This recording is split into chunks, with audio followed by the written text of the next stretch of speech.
Hello to everyone. About the three Afghan women's movements or Afghanistan women's movements and the demand for the right to work, education, and access to health services. The release of a joint statement by the three Afghan women's or Afghanistan women's movements on 15th of July once again showed that women's deprivation of the right to work, education, and access to health services is not a set of separate and random restrictions.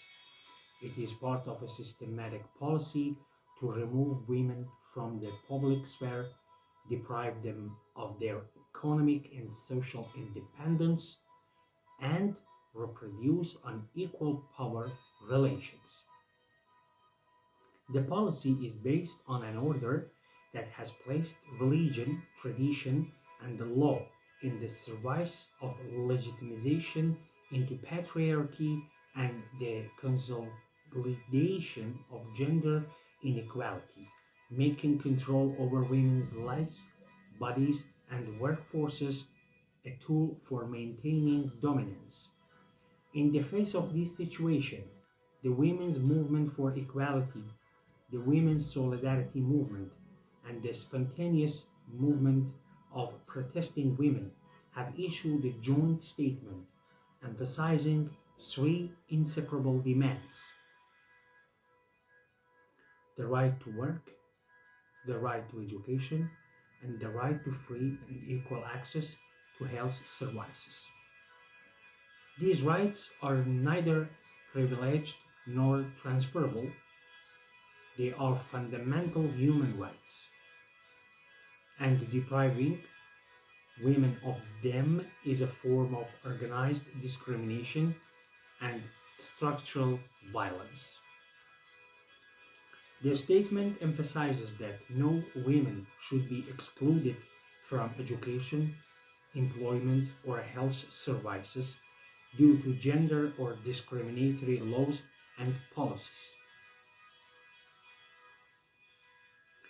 In Afghanistan today, defending these rights is defending the right to life, human dignity, women's independence, and freedom. One of the most important axes of the statement is the opposition to the requirement of Sharia confidentiality for working women.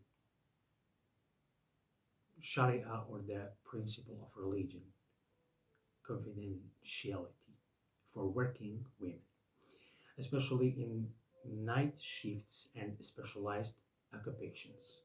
This requirement is not just a restriction on women's movement, but a mechanism to remove them from the labor market, weaken economic independence, and keep them dependent on male authority. The direct consequence of this policy is the exclusion of thousands of doctors, nurses, and midwives from the health system and the reduction of women's access to health services. Removing women from the health system is not just a violation of their employment rights, but also a violation of women's right to health care.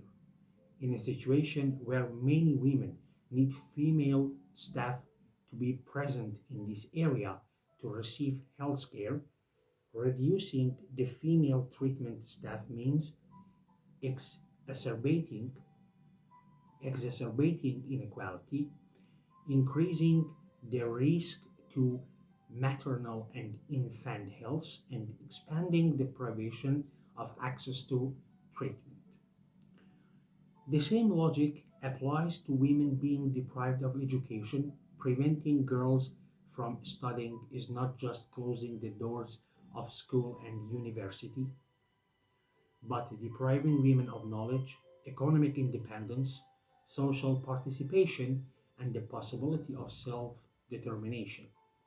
Deprivation of education reproduces poverty, dependence, and gender inequality and provides the basis for the continuation of other forms of discrimination. The concurrent scheme of claims for work, education, and access to health services shows that these rights are inseparable from each other. Deprivation of education limits women's job opportunities. Deprivation of work increases economic dependence, and deprivation of health services threatens their health and human dignity. Therefore, the struggle for these three movements is not only to abolish a few restrictions or amend a few laws. It is a struggle against a structure that reproduces the inferiority of women. The struggle of Afghan women for the right to work, education, and access to health services is part of the global struggle against all structures that, uh, that lies on gender discrimination, sustained inequality, and domination. One more time, we should say, and access to health services is part of the global struggle against all structures which, by lying on gender discrimination, sustain inequality and domination. Women's freedom requires the dismantling of the legal, political, economic, and ideological mechanisms that reproduce their inferiority. Solidarity with the Afghan women's struggle is an integral part of the global struggle for freedom from oppression, discrimination, and exploitation, and for the realization of freedom, equality, and social justice.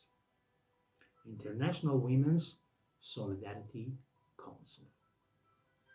Till the next video and text,